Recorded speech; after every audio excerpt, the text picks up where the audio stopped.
nafasi ya shauku katika safari yako na Mungu. Nafasi ya shauku katika safari yako na Mungu. Ndugu zangu, pengine kama ungepewa nafasi ya kuongea kwa habari ya shauku, ninajua ungekuwa na mengi ya kusema. Lakini yako machache ambayo Mungu ameweka mzigo ndani yangu kuyazungumza.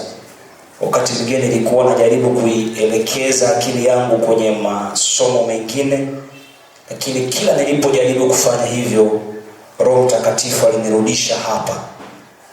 Na somo hili tumekuwa tukijifunza mara nyingi kwa mitindo tofauti, kwa njia mbalimbali za ufundishaji. Kwa wale ambao mnaelewa, ziko njia nyingi za ufundishaji. Lakini hata hivyo bado tena Mungu ametaka leo tuongee kwa habari ya shauku. Bwana Yesu asifiwe.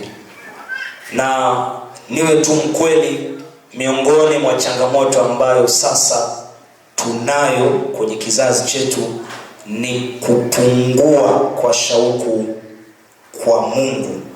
Watu wengi tuna changamoto hiyo, lakini pia huenda isiwe kwako, lakini pengine umeiona kwa mwenzako.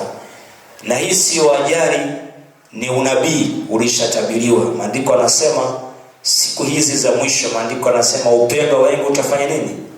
Utapoa. Mara nyingi upendo huo unatufanya tuwe na shauku na kile tunachokipenda.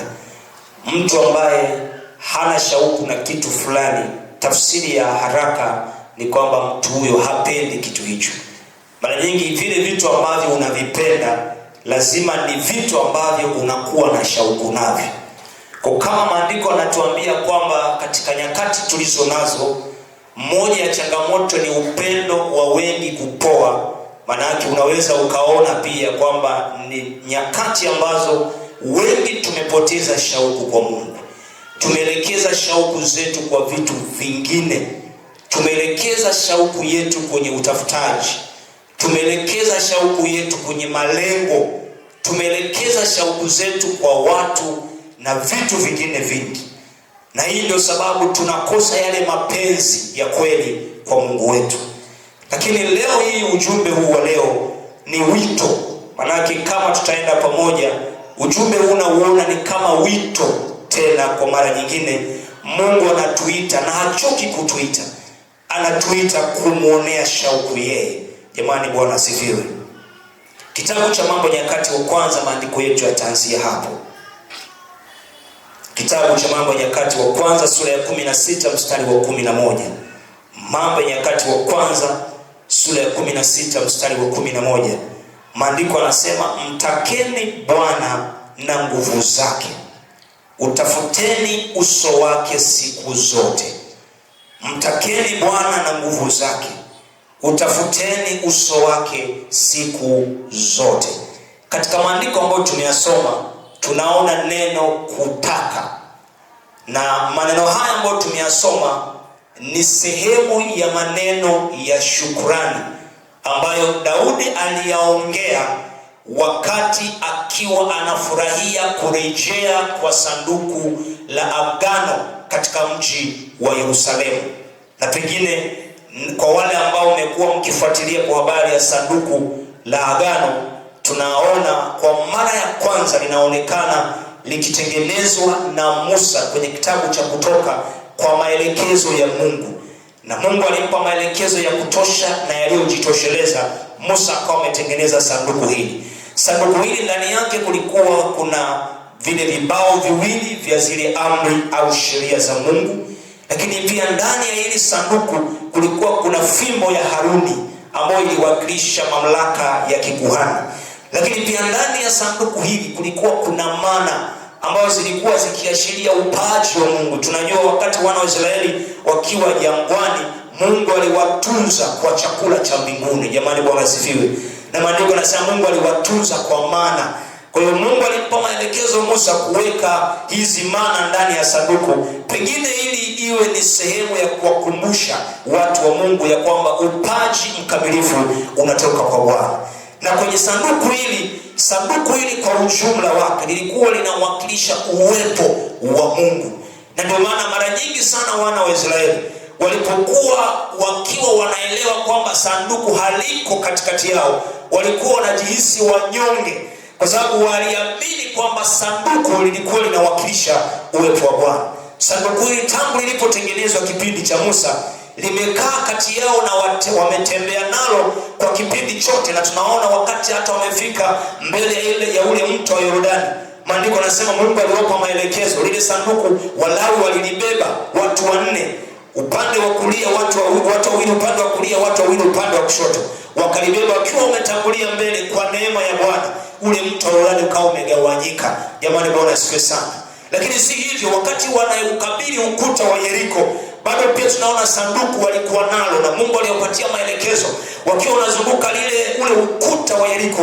Kwa neema ya Bwana na kwa nguvu ya Bwana ule ukuta ukawa umeanguka. Hivyo wana wa Israeli walikuwa wanaamini, sema tu kuna wakati ilifika hatua waliona lile sanduku kama ilizi fulani hivi. Yaani ilifika mahali ambapo hata kama wamekosana na Mungu, waliamini madam tu sanduku lipo basi watashinda. Na hapa ndipo makosa yalipokuwa yakitokea, kwa sababu kuna mahali ambapo wana wa Israeli, hasa kile kipindi cha kuhani Eli, maandiko anasema kwenye kile kipindi watu hao walikuwa wamekosana na Mungu. Kuna maeneo walikuwa hawajafanya sawa mbele za Mungu, lakini walihisi kuwa na ujasiri kwenda mbele ya maadui kwa sababu tu ya kiburi kwamba sanduku la agano lilikuwa katikati yao. Na walipoenda vitani, maandiko anasema walipigwa, halafu ile sanduku likabebwa likaondolewa kwenye mikono yao. Walirudi kwenye nyumba zao wakiwa wamefedheheka, kwa sababu waliamini sasa uwepo wa Bwana umewaacha. Lakini naomba nikukumbushe, pengine kitu hiki kitupe tahadhari. Tunaelewa ya kwamba tumeokolewa kwa neema na Roho Mtakatifu anaishi ndani yetu, lakini hii sio mbadala wa maisha yetu matakatifu. Hii sio mbadala wa sisi kuchunga njia zetu, kwa sababu haijalishi umeokoka, kama kuna maeneo hujatengeneza na Mungu, unaweza kuaibika mbele ya maadui zako. Na hiki ndicho ambacho kiliwakuta wana wa Israeli. Walijikuta wanakimbia mbele ya adui zao kwa sababu walijivunia sanduku, lakini wakasahau kwamba kuna maeneo walikuwa wamemkosea Mungu. Tangu wakati wa kipindi cha Eli, sanduku hili liliondoka miongoni mwao, na baada ya kuwa limepotea, tunaelewa maandiko yameeleza, imetoa historia ya sanduku hili. Wafilisti walilipeleka na wakaenda wakawa nalo kwa muda, japo walikutana na majanga. Wale wasomaji Biblia mnaelewa, kwa sababu Mungu wao Dagoni, ambaye alikuwa ni ishara ya sanamu, walichongea kabisa sanamu.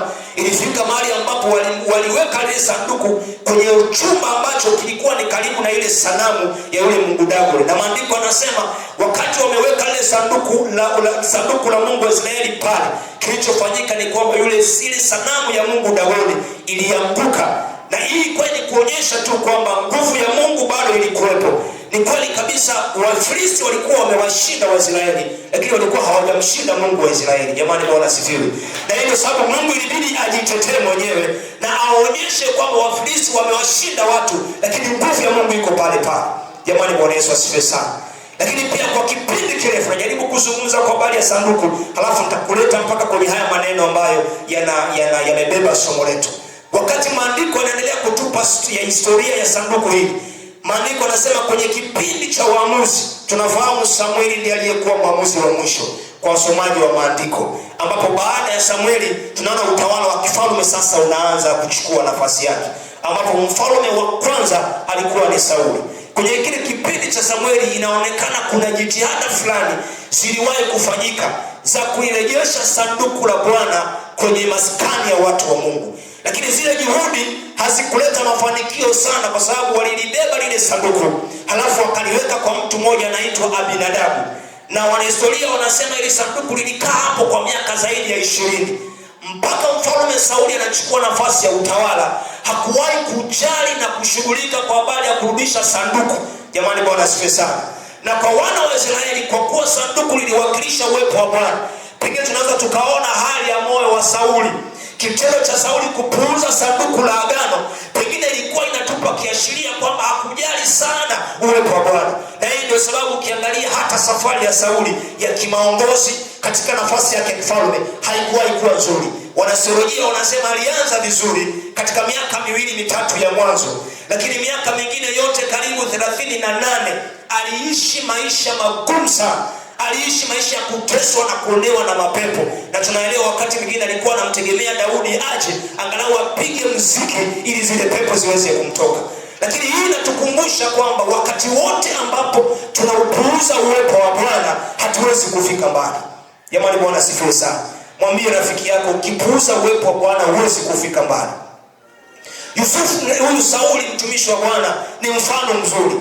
Hakuonyesha shauku ya kulitafuta sanduku la Bwana.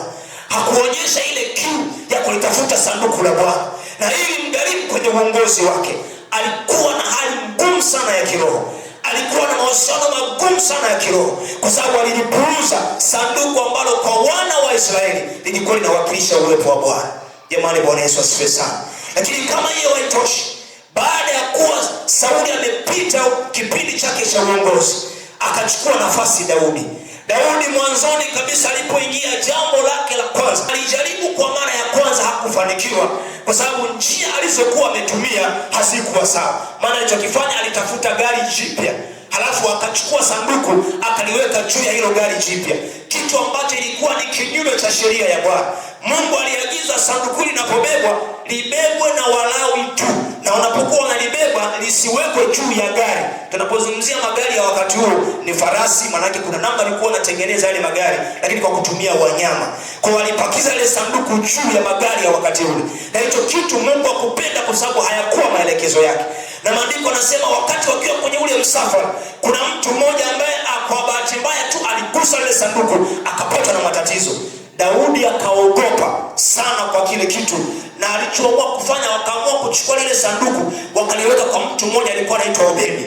Wakaliweka pale kwa muda wa miezi 3.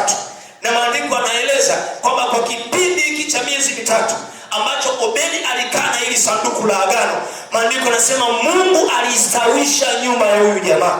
Naomba niwatie moyo watumishi wa Bwana, mafanikio yetu watu wa Mungu yanatokana na uwepo wa Mungu. Tunapomkosa Mungu kwenye maisha yetu hatuwezi kufika mbali. Huyu mtumishi wa Mungu Obedi, kitendo cha yeye kukubali sanduku la Bwana likae kwenye nyumba yake ilikuwa ni moyo wake wa kuupokea uwepo wa Bwana katika maisha yake, na hii ilileta athari kwenye familia yake. Familia yake ilistawi, maisha yake yalistawi, na kila mtu alijua kwamba Obedi alikuwa anafanikiwa.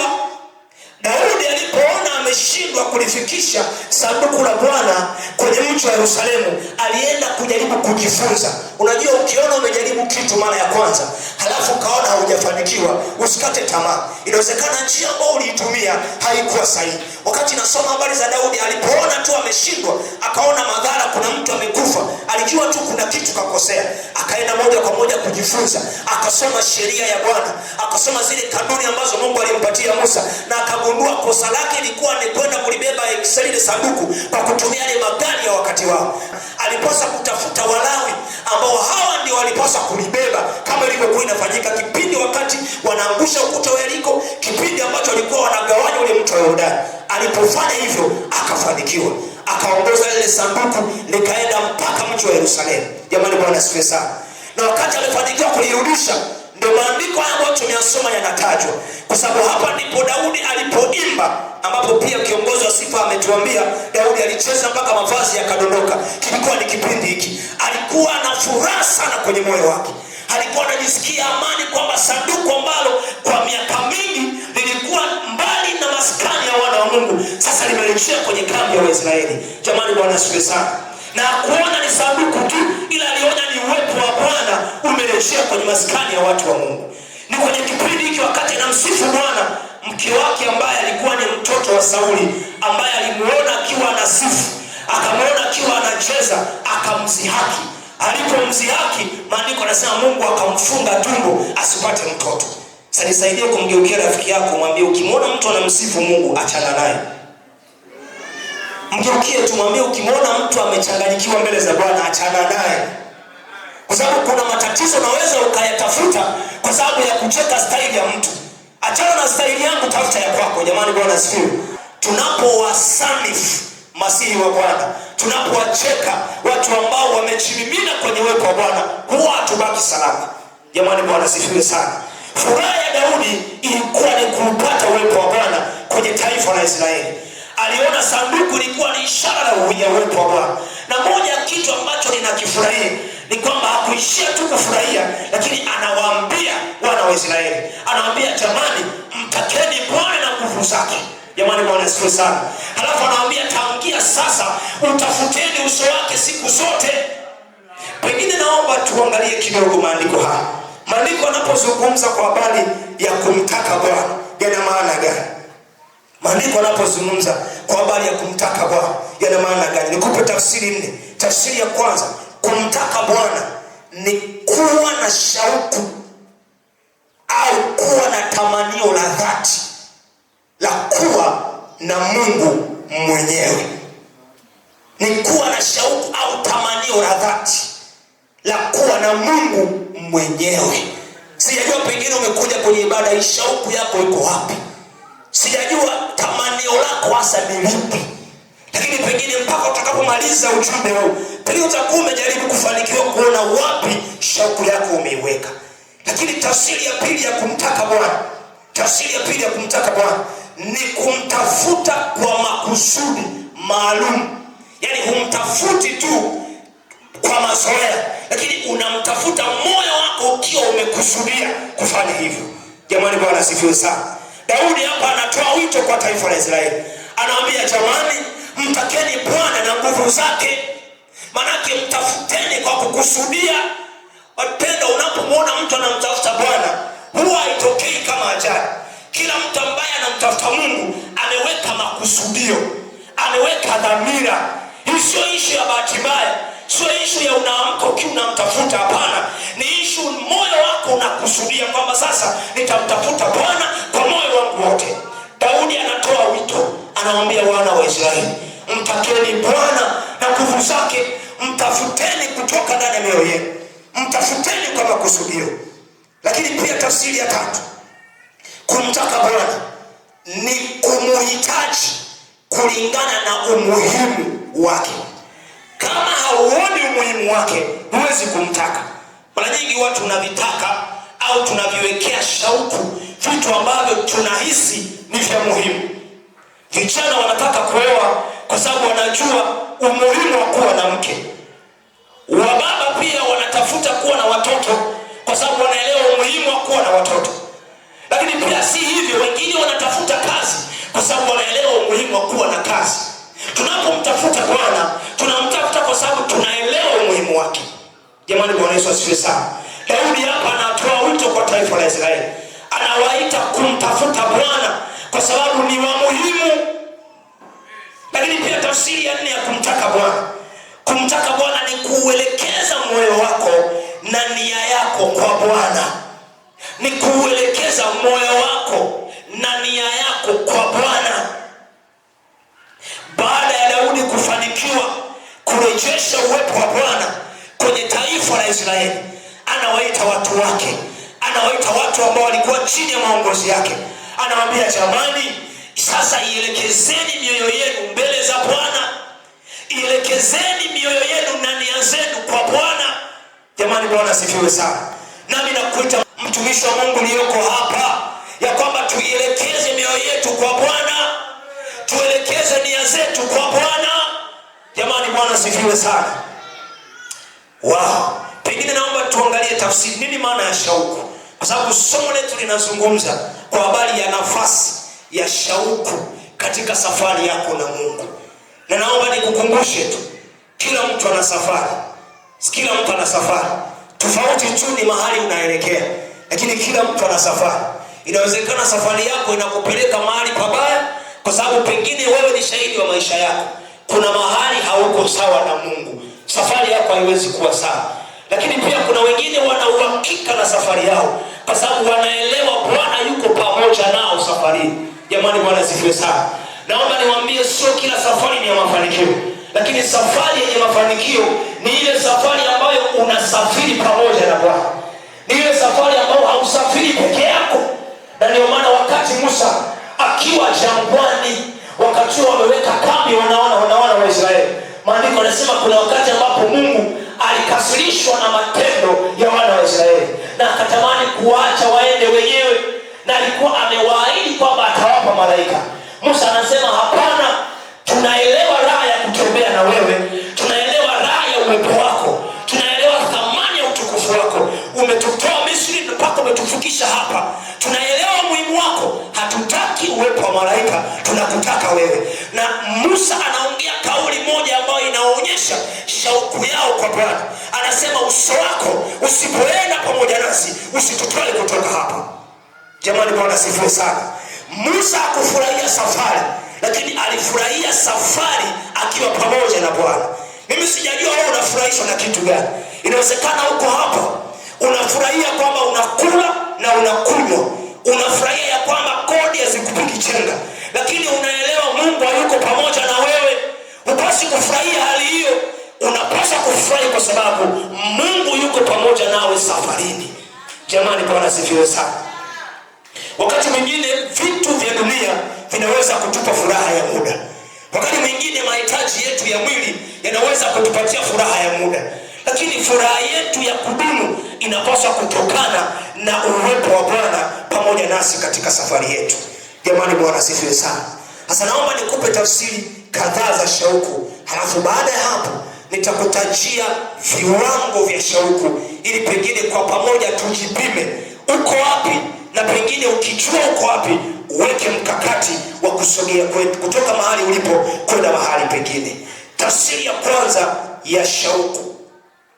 Tafsiri ya kwanza ya shauku. Shauku ni kiu ya ndani isiyoridhika. Tunapozungumza kwa habari ya shauku, tunapozungumza kwa habari ya hali ya kumuonea shauku Bwana, tunaongea kwa habari ya kiu ya ndani isiyoridhika. Mmoja wa watu ambao navutiwa sana na maisha yao ni Daudi. Daudi anatajwa kwa sifa yake ya kumuonea shauku Mungu. Kwenye kitabu kile cha Zaburi sura ya 42 mstari wa kwanza na wa pili, maandiko yanasema kama vile ayala, Daudi anaongea, anasema kama vile ayala ayaoneavyo shauku maji ya mito, anasema ndivyo ambavyo moyo wangu, nafsi yangu inakuonea shauku Bwana. Huyu ni Daudi anatuonyesha moyo wake, namna ambavyo alikuwa anamuonea shauku Mungu, na anatueleza kiwango chake cha shauku, anakilinganisha na kiu ya maji ambayo ayala mara nyingi huwa anakuwa nayo. Na wale ambao mmesoma mnaweza mkaelewa, kwa wale ambao mmechimba kidogo historia ya huyu mnyama anaitwa ayala. Ni kiumbe ambaye ni jamii ya swala, kwa wale ambao mmekuwa mkiangalia. Na huyu kiumbe anaishi maeneo ya jangwani, maeneo ambayo kuna uhaba wa maji, maeneo ambayo kuna changamoto ya maji. Sasa shida inapomkuta kiumbe huyu ni kwamba akiwa kwenye mazingira haya, anapokuwa na kiu, anapopungukiwa na maji mwilini, huo mwili wake unatoa harufu mbaya, na ile harufu huwa inawavutia wanyama hatarishi, wale wanyama ambao wanakula wanyama wengine, na maanisha simba na viumbe vingine.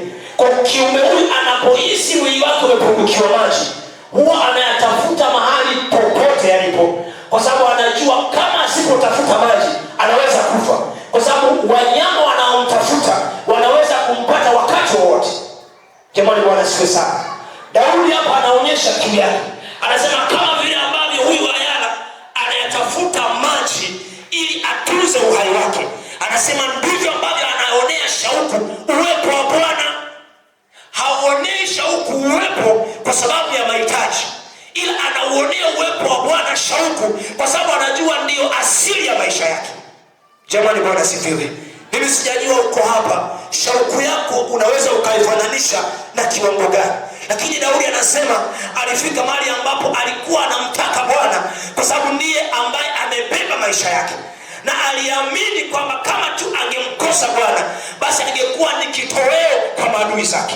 Na unaweza ukaelewa kama umekosa kitu na unajua kwa kukosa kitu hiki maadui wanaweza wakanipata, shauku yako ya kupata kitu hicho lazima inakuwa juu sana. Jamani, ni kweli au sio kweli? Yaani kama ukielewa usipopata maji ya kunywa, adui zako watakupata. Nakwambia maji utayatafuta kwa nguvu zako zote. Ndicho ambacho Daudi anakiongea. Ni kama anasema jamani, ni kama alikuwa anamwambia Mungu, nikikukosa nafwa. Jamani, haleluya. Ila kuna wengine hapa tuna kauli mbiu tofauti kabisa. Tuna kauli mbiu, Bwana, nisipojenga nyumba nafwa. Nisipopata nafasi, nisipopata ujumbe, nisipopata uwenyekiti, nisipopata nafasi mahali, Mungu, siwezi kuwa na amani. Daudi anasema sio issue ya nafasi, sio issue ya amani, sio issue ya ufalme. Anasema nakuonea shauku wewe, Mungu wa Israeli. Jamani, Bwana asifiwe. Mungu anatuita watumishi wa Bwana. Pengine shauku yako umeiweka mahali, Mungu anaitaka hiyo shauku. Pengine shauku yako umeiweka kwa vitu, Mungu anaitaka hiyo shauku uielekeze kwake. Jamani, haleluya. Tafsiri ya kwanza ya shauku ni kiu ya ndani ambayo hairidhiki. Yaani inafika mahali ambapo moyo wako unakosa utulivu, pale ambapo unahisi Bwana hayuko pamoja na wewe. Unakosa amani wakati ambapo unahisi uwepo wa Bwana hauko na wewe. Na mara nyingi watu ambao wana shauku na Bwana, utakuta wanaomba pengine si kwa sababu ya shida, ila wanaomba kwa sababu wanahisi ukame, wanahisi kumhitaji Bwana. Sasa nisaidie kumuuliza mwenzako, wewe unapoomba kinachokusukuma ni nini? Muulize tu, mwambie maombi yako wewe nyuma yake yanapigwa jeki na nini? Je, yanapigwa jeki na mahitaji au yanapigwa jeki na kutaka uwepo wa Bwana? Naomba niwaambie ndugu zangu, wakati nasoma kitabu cha Zaburi sura ile ya 107 mstari wa 9. Zaburi 107 mstari wa 9. Maandiko yanasema Mungu huishibisha nafsi yenye kiu. Naomba niwaambie watumishi wa Bwana, kama kuna aina ya watu ambao Mungu huwa anashughulika nao, ni watu ambao wana shauku na yeye. Mungu ashughuliki na kila mtu, tusidanganyane. Mungu anashughulika na watu wenye shauku. Kama Mungu angekuwa anashughulika na kila mtu hapa angekuwa yuko mahali. Lakini kuna watu ambao maisha yao yako vile vile. Kuna watu ambao viwango vyao vya kiroho viko vile vile. Kuna watu ambao wanapitia mambo ambayo pengine ikiwa tu wangempa nafasi Bwana, wakamuonea shauku huyo Bwana, wakautafuta uwepo wa Bwana, pengine wangekuwa wameshavuka muda mrefu. Mungu ashughuliki na kila mtu. Mungu anashibisha nafsi yenye shauku. Maana Mungu anaweza kukupeleka mahali kwa kuangalia kipimo cha shauku yako. Mungu anaweza kuachilia neema fulani juu ya maisha yako kwa kuangalia kipimo cha shauku. Jamani, Bwana asifiwe sana. Na maana kama hauna shauku, Mungu hana biashara na wewe. Kama huna shauku na yeye, Mungu hana kazi na wewe. Maandiko yanasema anaishibisha nafsi yenye shauku. Anaipambania nafsi inayoonea kiu. Anaipambania ili kuitosheleza nafsi ambayo inamtaka yeye. Daudi anawaita wana wa Israeli, anasema jamani, mtakeni Bwana na nguvu zake. Daudi ni miongoni mwa watu ambao unaposoma historia ya maisha yao huwa anapata wivu kwa Bwana ili msaidia kutembea na uwepo wa Bwana. Naweza nikaiona namna ambavyo shauku yake ilimpeleka vizuri akiwa pamoja na Bwana. Jamani, Bwana asifiwe sana. Wakati nasoma habari za Yesu, maandiko yanasema wakati anaongea habari ya Roho Mtakatifu, kitabu kile cha Yohana sura ya 7 mstari ule wa 34 mpaka 37, maandiko yanasema alisimama katikati ya Wayahudi, ilikuwa ni siku ya sikukuu. Halafu akasema jamani, kila mwenye kiu aje kwangu anywe maji. Hakusema jamani njoni. Alisema tafadhali, kama unahisi huna kiu usijisumbue, maana hutapata.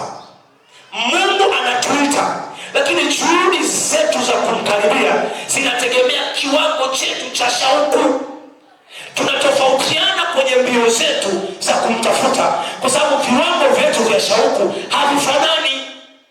Kuna wakati mwingine mtu anaweza akakuuliza, mpendwa, mbona naona kila siku unajipendekeza mikesha hapa na pale, mara tunakusikia una maombi ya mara kwa mara umepiga 40, kwani wewe ni Yesu? Mara umepiga 120, mara umepiga 200, unataka kutuokoa mara ya pili. Kuna watu wana lugha za kuvunja moyo kabisa.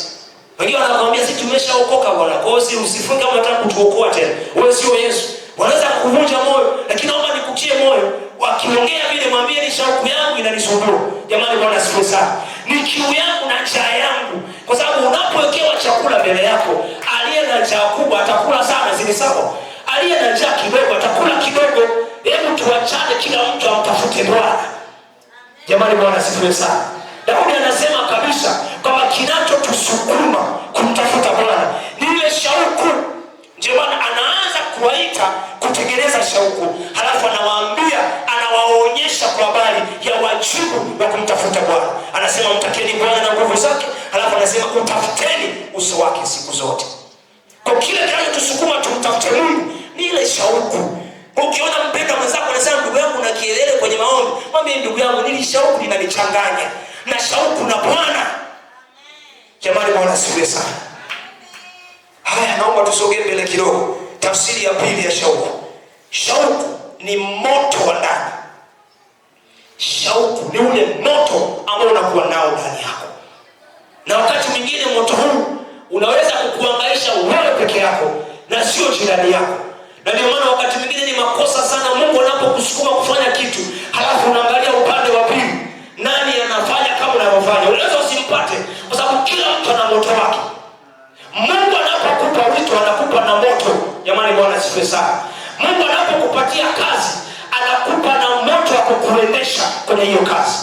Na kwa sababu una wito wako, niamini una moto wako pia. Jamani, Bwana asifiwe sana. Kunaweza kuta kuna mwingine akiingia mahali anaona kwa urahisi zaidi viti vikiwa havijapangwa vizuri kanisani, kwa sababu moto wake unamuonyesha mahali kuna kiti kimepinda. Na kuna mwingine akiingia moto wake unampeleka madhabahuni. Mwingine moto wake unamuelekeza kwenye eneo fulani la huduma. Na akiona lile eneo alitendewe yake hana amani. Huo ni moto, na kila mtu ana moto wake. Sasa hizi shauku ambazo Mungu anatupa huwa zinatupatia moto. Na unajua moto una tabia ya kumfanya mtu atulie. Yaani ni sawa na hivi, ukiwa umekaa hivyo, halafu kwa bahati mbaya tu mtu akachukua kanjiti na kibiti kana kuwaka moto. Halafu hata kama moto umezima, lakini angalau kuna kale ka moto kenyewe akajaisha, akakudumukizia kwenye nguo na kwambia utapiga hivi, utacheza cheza angalau kujizungusha, kwa sababu kuna kitu cha moto kinakuondolea utulivu. Jamani, Bwana asifiwe. Kama umetulia ni moto huna. Mwambie jirani yako, kama umetulia ni moto huna.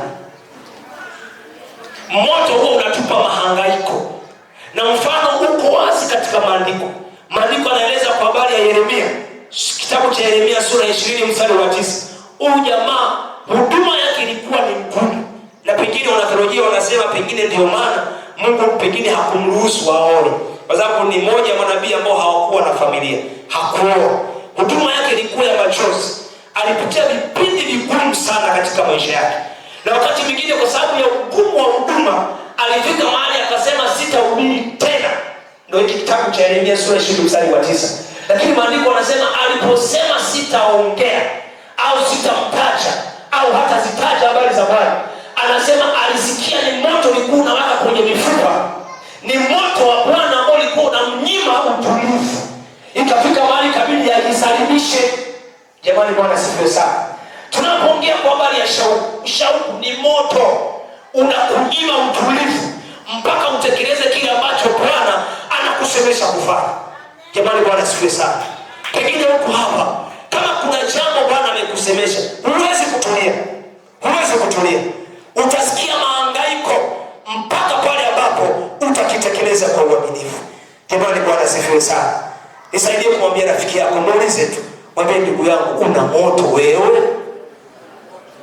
Sababu tunapoongea kwa habari ya shauku, tunaongea kwa habari ya moto wa ndani.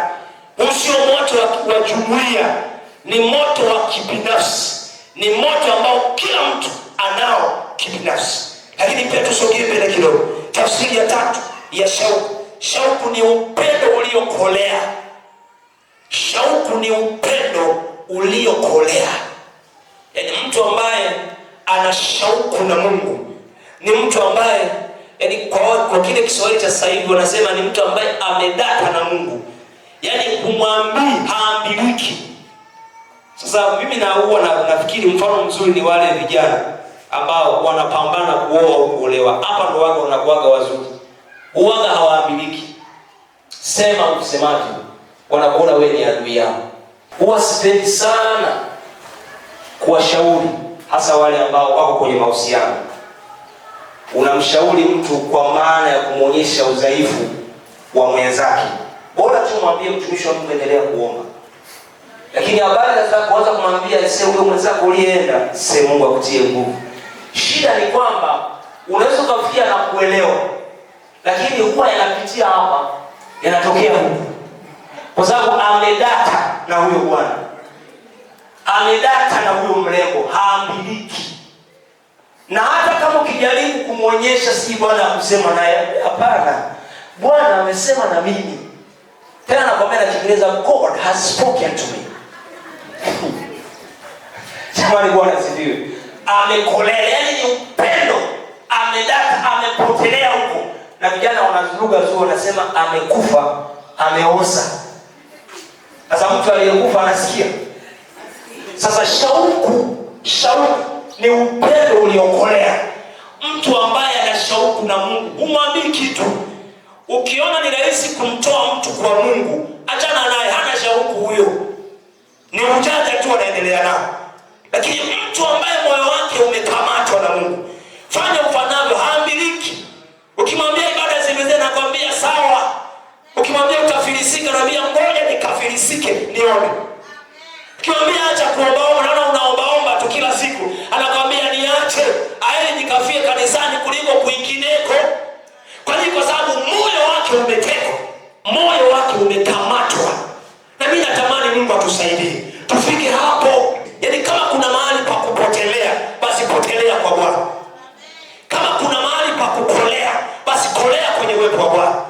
Daudi alifika mahali ambapo anasema neno moja tu nimelitaka kwa Bwana. Sio mawili, sio matatu. Anasema neno moja nimelitaka kwa Bwana. Hapa anasema nalo ndilo takaolifanya nini? Takaolitafuta. Anasema nikae nyumbani mwa Bwana siku zote za maisha yangu. Halafu anasema ni utazame uzuri wa Bwana. Alikuwa amepotelea kwa Bwana. Alikuwa amekolea kwa Bwana. Na naomba nikuite mtumishi wa Bwana. Inawezekana kuna mambo alikuwa amekupotea, amekupunguzia shauku, na kuita jioni ya leo, njoo tukolee wote kwa Bwana. Kama ni kwenye maombi asubuhi, njoo tukolee pamoja. Njoo tuwashe moto hapa. Jamani, Bwana asifiwe sana. Hiyo ni tafsiri ya tatu kwa habari ya shauku. Na naomba niwaambie, unapoona mahangaiko na jitihada za hapa na pale kwenye mambo ya Mungu, ni matokeo ya huu upendo uliokolea. Na kitabu cha waraka wa pili kwa Wakorinto, waraka wa pili wa Wakorinto sura ya 5 mstari wa 14, maandiko yanasema, huyu ni Paulo alikuwa anaongea na Wakorinto, anawaambia kwa maana upendo wa Kristo watubirisha. Huu upendo ambao unatufanya tukolee kwa Mungu, unatufanya tufikiri kila wakati kitu gani tufanye kwa ajili ya Bwana. Huu ndio upendo ambao unatuhangaisha na kututazamisha majukumu ya kufanya kwa ajili ya Bwana, na si kututazamisha nani wa kutupa. Jamani, Bwana sifiwe. Ukimwona mtu ni mpendwa mwenzako, kila mahali anatafuta nani wa kumpa, naomba umpe pole. Kwa sababu shauku ikikukolea, utafuta wa kukupa, unatafuta wa kumpa. Jamani, Bwana sifiwe sana. Shauku, upendo wa Bwana ukisha kukamata, unaanza kukutumikisha. Unaanza kutafuta wapi ufanye kitu na sio wapi ufanyiwe wewe. Jamani, haleluya. Tusogee kwenye tafsiri ya 4 ya shauku. Shauku ni njaa ya haki. Ni njaa ya haki. Kwa lugha nyingine ni tamaa nzuri ya kuishi katika mapenzi ya Mungu. Ni tamaa nzuri ya kuishi katika mapenzi ya Mungu.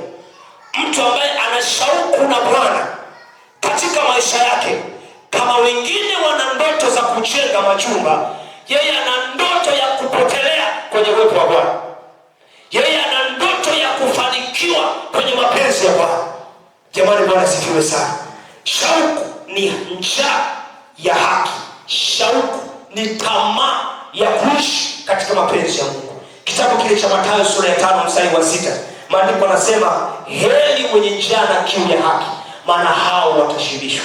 Heri wenye njaa na kiu ya haki, maana hao watashibishwa. Tunapoongea habari ya shauku, ni njaa ya haki.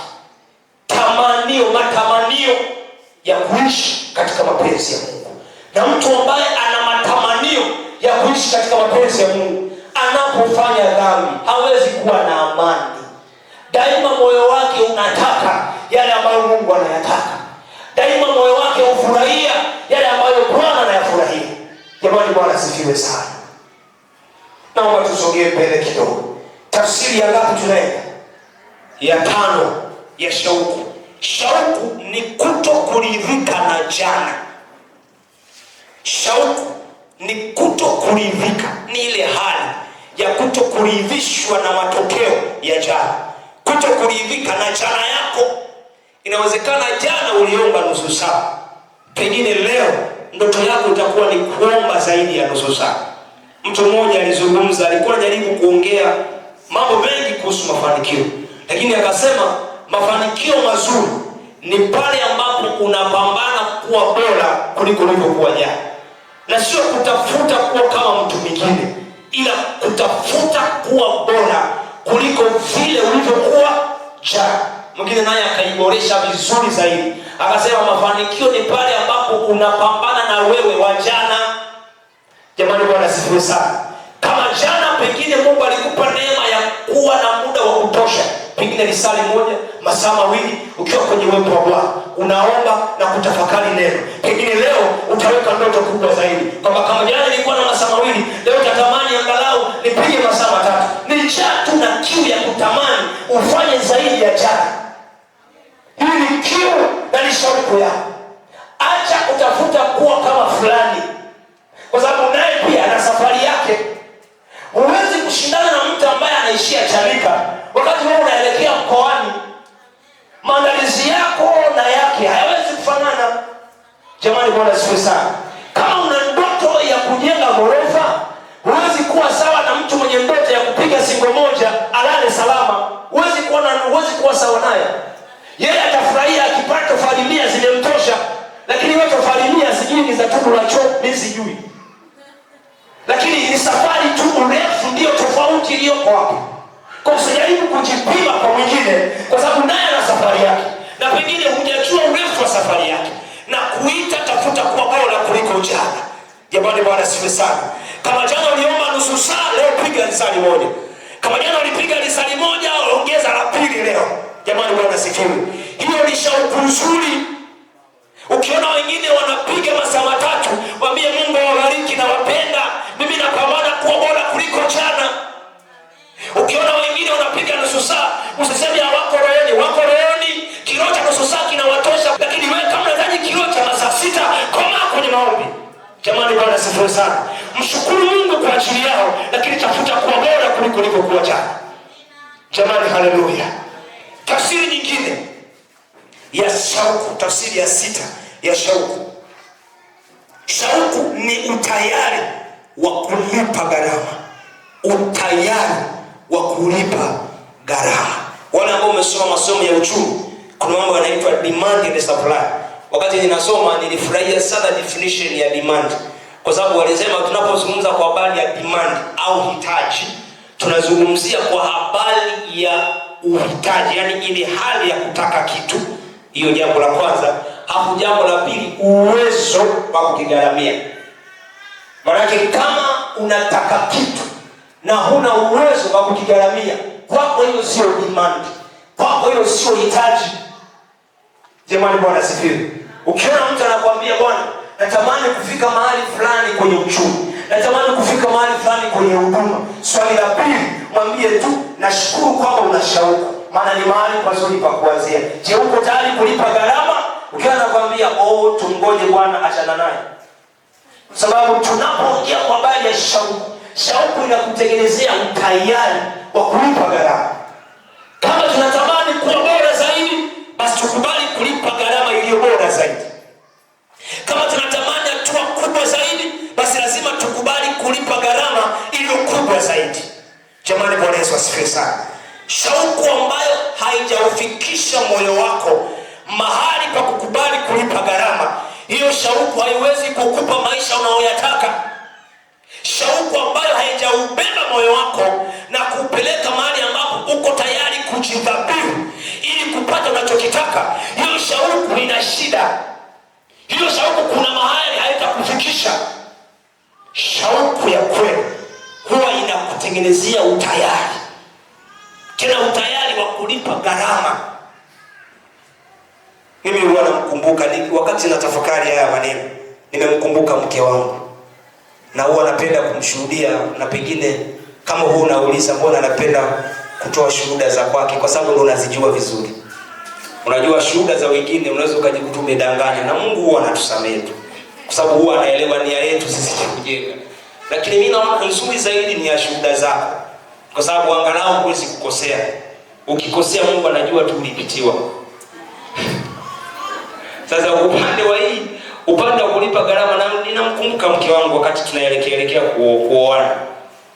Alipoona uwezo wangu ni mdogo wa kulipia mahali, aliangalia maisha akaona kipato ni cha kutumaini sina. Hiyo tenzi mnaijua, ni damu ya Yesu. Alafu akaona oda inayotoka kwa wazazi wake ni ng'ombe za mahali 6. Akaona hao wazazi hawataki niolewe. Kauli moja nitaikumbuka maisha yangu yote. Alisema hata kama wasipotaka niolewe, hata miti itashuhudia harusi yangu. Jamani, haleluya. Na nashukuru ninyi ndio mlikuwa miti hapa wakati tunafunga ndoa. Sababu tulifukia hapa. Lakini mimi nauona moyo wake ni kwamba alikuwa amenipenda kiasi ambacho alikuwa radhi kwa chochote ili bali tubaki kuwa pamoja. Ni ile shauku tu. Na mimi sioni dhambi. Kwani kuna dhambi hapa? Kuna dhambi ya kupenda? Hamna dhambi hapa. Hata mimi niona ikubali. Lakini maana yangu tu ni kwamba naiona shauku na utayari wake wa kukubali kukutana na chochote maadamu tu asiachane na anayempenda. Ndicho ambacho nakiona kama shauku yako haijakufikisha mahali ambapo uko tayari kupitia chochote ili ubaki na Mungu, hiyo shauku haitakufikisha popote. Tamani kuendelea kuilisha shauku yako, na pengine itakuwa ni nafasi, Mungu akitupa nafasi, au pengine ukitoka hapa nenda katafute kasome, ujaribu kutafuta vyanzo mbalimbali namna ya kutengeneza shauku, namna ya kujenga shauku. Lakini mojawapo ni kusikiliza sana mafundisho au kile ambacho unapenda kukitengeneza. Unajua, kwa mfano kama unapenda kuwa mhubiri mzuri, mimi napenda kuwa mhubiri mzuri, napenda. Na ndio maana wakati mwingine napenda kuwasikiliza wahubiri wazuri ambao wanaonekana kuwa kwenye standard kubwa, standard za kitaifa na kimataifa. Nijifunze kutoka kwao. Unapokuwa nawasikiliza huwa napata kiu. Tafsiri ya 7, shauku ni sumaku. Kama unaandika, shauku ni sumaku au nguvu inayokuvuta kwenye jambo fulani. Shauku ni kama sumaku na ni nguvu ambayo inakuvuta kwenye jambo fulani. Mara nyingi mambo ambayo unashauku nayo huwa yana tabia ya kukuteka kifikra, kukukamata kifikra, kihisia, kimaamuzi, kiasi ambacho unaweza kujikuta unaelekea kwenye mwelekeo wa jambo hilo hata kama hakuna anayekulazimisha. Kwa nini? Kwa sababu ndani yako una shauku, ndani yako una kiu. Jamani, Bwana asifiwe. Sasa mimi naomba nikueleze, mara nyingi moja ya mambo ambayo yanafanya Mungu kutuvuta kwake iwe rahisi ni ile shauku tuliyonayo. Kama vile ambavyo ni rahisi sumaku kuvuta vitu vyenye asili ya chuma, ndivyo ambavyo ni rahisi sana mtu mwenye shauku kuvutwa kuelekea mahali Mungu alipo. Jamani, Bwana asifiwe sana. Maana kama hauna shauku, Mungu hana mahali pa kuanzia kukusogeza kwake. Kwa sababu kimsingi huwa hatumvuti Mungu aje kwetu, ila yeye ndiye ambaye anatuvuta sisi tumkaribie yeye. Jamani, Bwana asifiwe sana. Kwa kazi yako tu ni kutengeneza ile shauku kiasi ambacho anapoanza kukuvuta, anapoanza kumshawishi moyo wako, kusiwe kuna ugumu hapo katikati. Jamani, Bwana asifiwe sana. Sasa shauku ni sumaku ambayo inakusaidia kuelekea pale ambapo Mungu yupo, inakusaidia kuelekea kwenye uelekeo wa uwepo wa Bwana. Jamani, Bwana siwe sana. Maana kama hatuna shauku, Mungu anakosa aanzie wapi kutusogeza karibu yake. Mungu anakosa aanzie wapi kutufuta, kwa sababu mioyo yetu ina shida. Na ndio maana kama kuna zawadi unaweza kumpatia Mungu katika maisha yako, ni zawadi ya moyo wako. Sio fedha, fedha ni mali yake, maandiko yanasema. Sio dhahabu, maandiko yanasema hiyo ni mali yake pia. Lakini pia sio tu wewe pia ni mali yake, ila anaomba moyo. Hivi unajua mtu anaweza kuwa na wewe na moyo wake hauko na wewe? Kwani uongo? Umewahi kuona mtu anakuambia huyu jamaa bwana ni rafiki yangu, ni ndugu yangu, lakini yani navyomuona wala hatuwezi kwenda pamoja. Yaani moyo wangu hauko na yeye kabisa. Mwingine anakuambia tunatembea wote ndio, lakini uelewe moyo wangu hauko na wewe. Kwa inawezekana kabisa ukao huko kwenye nyumba ya Mungu, tunakuona upo, lakini moyo wako hauko kwa Mungu. Kama kuna zawadi Mungu anaitaka ni moyo wako. Jamani, Bwana asifiwe. Kwenye kitabu cha Mithali maandiko yanasema, mwanangu nipe moyo wako. Mwanangu nipe moyo wako. Kama kuna zawadi Mungu anaitaka ni moyo wako. Kwenye Agano la Kale kulikuwa kuna mahali panaitwa patakatifu pa patakatifu, mahali ambapo Mungu alikuwa anaweka uwepo wake. Katika Agano Jipya hatuna tena hekalu lile kama la Agano la Kale, ila miili yetu ndio hekalu na mioyo yetu ndio madhabahu. Kwa Mungu anapohitaji moyo wako, anajua hiyo ndio madhabahu.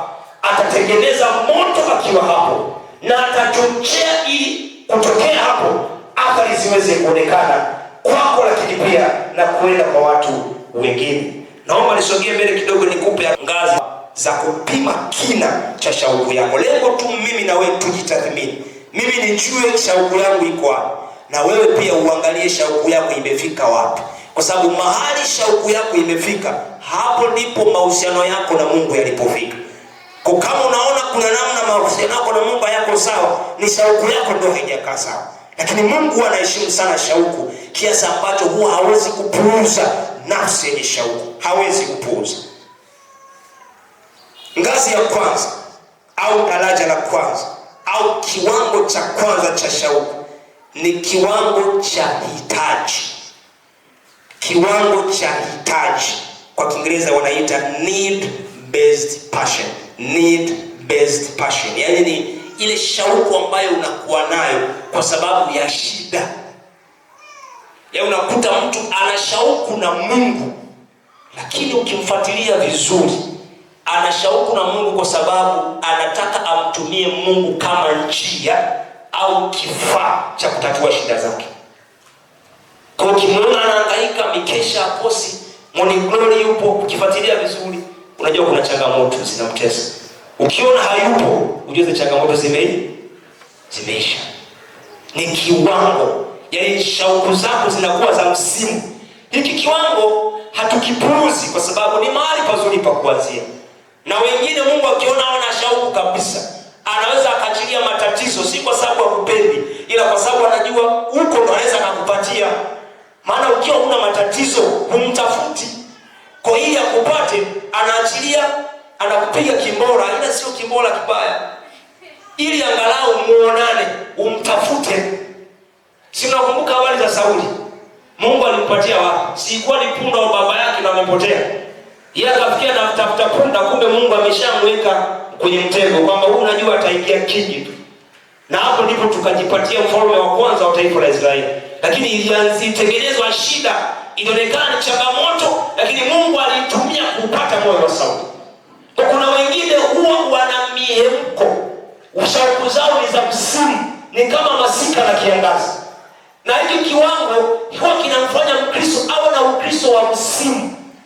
Utakuta kuna kipindi yuko moto, kuna kipindi baridi kabisa, mpagani akasome.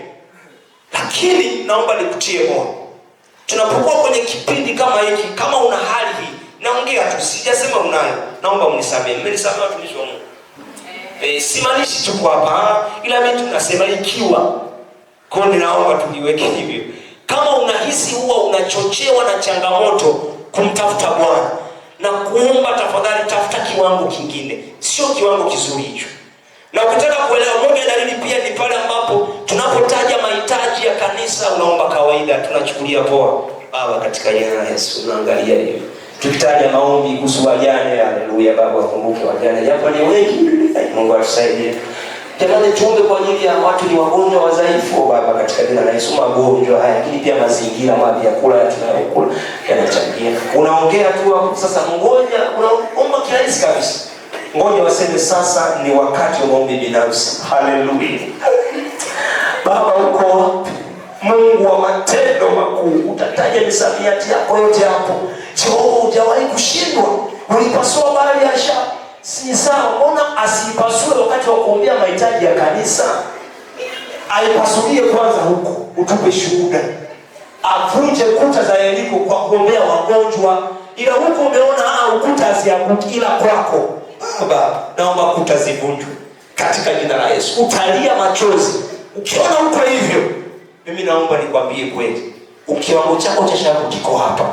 Kwa sababu ni kama unabustiwa na matatizo, kumtolea Mungu tu machozi, zawadi. Naambia Mungu, yani kwa sababu ya haya lazima nikulilie. Sasa hiyo sio sawa. Kama unahisi uko hapo na kuomba, tafuta kiwango cha pili. Jamani Bwana sio sana. Tafuta kusogea mahali. Naomba nikupe ngazi ya pili ya shauku, au kiwango cha pili cha shauku.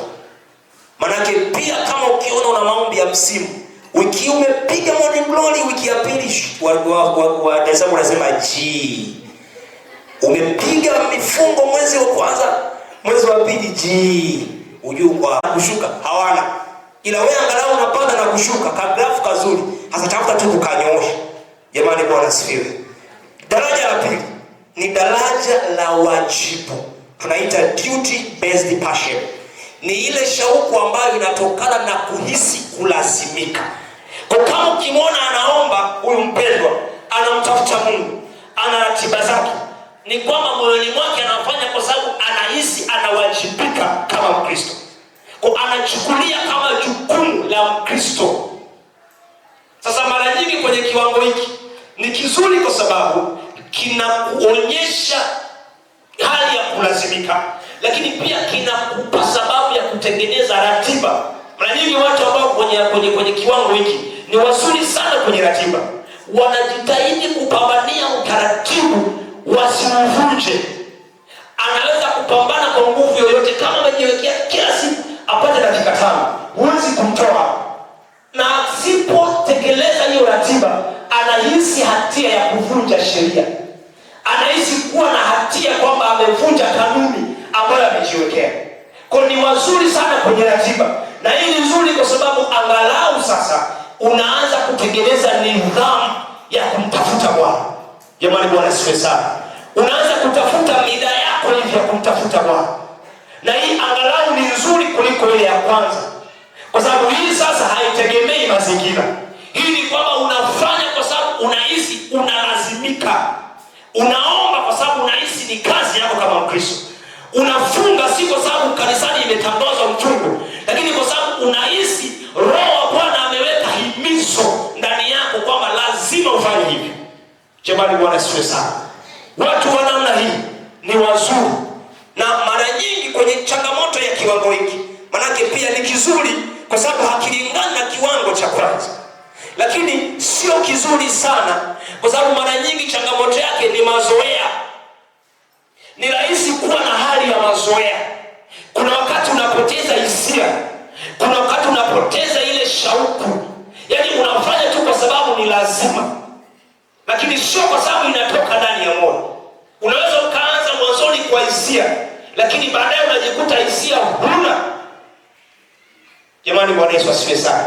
Sasa Mungu hataki tu ufanye kwa sababu unalazimika. Anataka ufanye kwa sababu unampenda. Anataka ufanye kwa sababu una mapenzi mema na yeye. Unautamani uwepo wake. Jamani Bwana asifiwe sana. Sasa ni muhimu. Daraja hili ni la muhimu. Na mara nyingi Wakristo wa maeneo haya utakuta wao wanafurahia sana ratiba. Akipiga risali moja leo Na unakuta mnanikata shuhuda zao, bwana mimi siku ikipita sijapiga hata limoja, lisali moja huwa sijisikii vizuri. Wanatamani angalau na kimbizana na Jehova lisali moja kila siku. Anakupa ratiba. Wewe unapenda kuongelea sana ratiba. Sasa mimi naomba nikwambie, maandiko yanasema wale wanaoongozwa na Roho hawako chini ya nini? Sasa hiki kiwango ni kizuri kwa sababu hakifanani na kile kiwango cha msimu.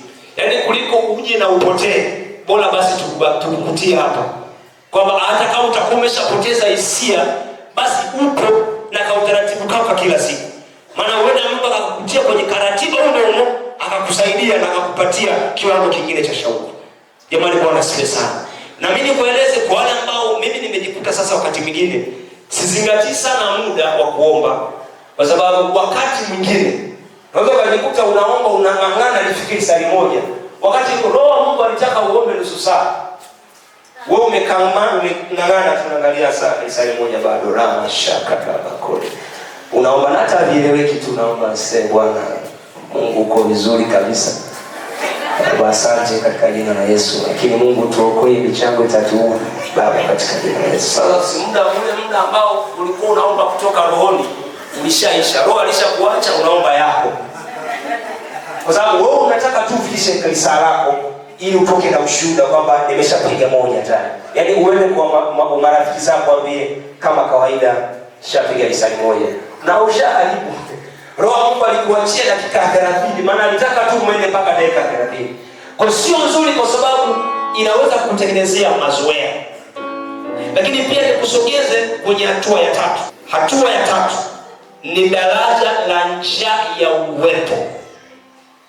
Daraja la njaa ya uwepo. Kwenye daraja hili si tu kwamba unasukumwa na shida, si tu kwamba unasukumwa na ratiba, lakini target yako ni kumtafuta Mungu mwenyewe. Kwa sababu kuna ambao wanasukumwa na uhitaji, kwa wanawinda vitu vya Mwenyezi Mungu. Kwenye daraja la pili wanajitahidi kuzingatia ratiba, hata kama hawana shida, wanaomba, wanatunza ratiba. Lakini hii daraja la tatu ni shauku ambayo haitulii mpaka umekutana na uwepo wa Bwana. Jamani, Bwana asifiwe sana. Hii ni hatua nzuri. Na mara nyingi mtu akiwa kwenye daraja hili huwa haachi kuomba kama moyo wake haujatoshelezwa na Roho Mtakatifu. Na mimi napenda daraja hili kwa sababu sasa ukiwa hapa huangalii dakika za maombi, ila unachojiuliza ni kwamba nimeshiba. Ni sawa na mtu ambaye anakula chakula. Hauulizi kwamba dakika 5 zimefika, unachouliza je, nimeshiba? Ndicho ambacho mtu aliye kwenye daraja hili anachojiuliza. Je, roho yangu imetosheka? Kwa hata anapoenda kwenye maombi, wakati mwingine akihisi kupungukiwa, anajua mahali pekee, wacha niende mbele za Bwana. Kwa anaenda akiwa haendi na shida, ila anaenda kutafuta utoshelevu. Anaenda kutafuta uwepo wa Bwana. Jamani, Bwana asifiwe sana. Ninapenda sana kiwango hiki kwa sababu sasa ukiwa hapa unaweza usijali umetumia masaa 2 au masaa 3 au masaa 4 au 5. Unachokiangalia nimekutana na Mungu, hilo ndilo swali. Sasa mimi naomba nikupe challenge, shauku yako imekufikisha wapi? Kwenye daraja la kwanza, shauku yetu ile shauku ya daraja la kwanza inatufanya tuwe expert kutafuta mahitaji. Daraja la pili inatufanya tuwe wataalamu wa kutengeneza ratiba na kutunza ratiba. Lakini daraja la tatu linatutengenezea moto wa kutamani kukutana na Mungu. Ndicho ambacho mimi natamani. Ndicho ambacho ningetamani pia kila mtu angalau tusibaki kwenye daraja la kwanza, tusogee mpaka kwenye daraja la tatu. Kiu yako, shauku yako iwe ni kupata uwepo wa Bwana. Jamani, Bwana asifiwe sana. Daraja la 4 nafanya kwa summary halafu nimshukuru Bwana. Daraja la 4 ni daraja la kujitoa, surrendered passion. Ni daraja la kujitoa au kujisalimisha. Asa ukiangalia madaraja yana tofauti zake. Tofauti, daraja la kwanza mkazo mkubwa, mtu anasukumwa na mahitaji. Daraja la pili mtu anasukumwa na ratiba. Ameshajiwekea ratiba kwamba sitaki kuivunja. Daraja la tatu kiu yake akutana na uwepo wa Bwana. Akishakutana na uwepo wa Bwana imetosha. Lakini daraja la 4 ni daraja la kujisalimisha, daraja la kujitoa.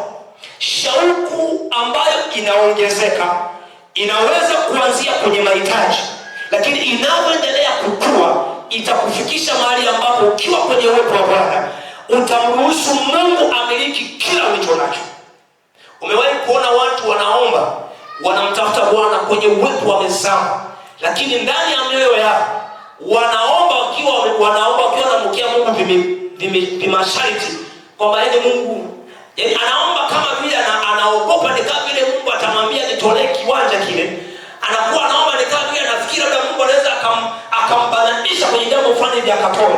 Lakini mtu ambaye amefika kwenye hatua hii huwa anaenda akiwa mzima na vitu vyake. Anajitoa, anaambia Mungu, chochote mtu anataka nifanye, nitafanya.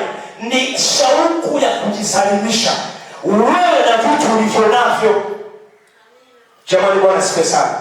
Mwewe kuona mtu anakuambia Mungu niambie nifanye chochote, lakini sio hiki. Huyu bado hajafika hapa. Kwa sababu kwenye kiwango hiki cha shauku inafika mahali ambapo sasa huoni thamani ya kitu, ila unaiona thamani ya Mungu. Yaani unaona Mungu ni muhimu kuliko chochote, kwamba ni bora upoteze chochote lakini sio Mungu.